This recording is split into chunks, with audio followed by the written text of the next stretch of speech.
Jasmine, and today we're going to be identifying the locations of the major body cavities.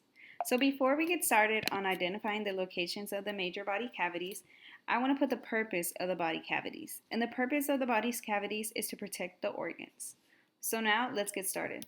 The first cavity we have is the cranial cavity, and the location of the cranial cavity is in the brain. And you can see the locations with the arrows pointing at the images. So we see the cranial cavity is pointing at the brain. Next, we have the vertebral cavity, and the location of the vertebral cavity is in the spinal cord. Next, we have the left pleural cavity, and the location of the left pleural cavity is the space between the two serous membranes lining the left lung. Now we have the mediastinum, and the location of the mediastinum is in the chest between the lungs.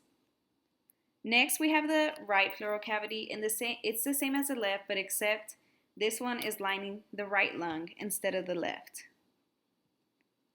Next, we have the pericardial cavity, and the location of the pericardial cavity is in the heart.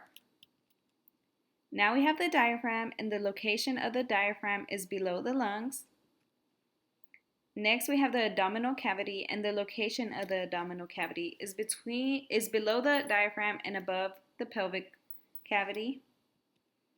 Lastly, we have the pelvic cavity, and the location of the pelvic cavity is below the abdominal cavity where the bladder and reproductive organs are.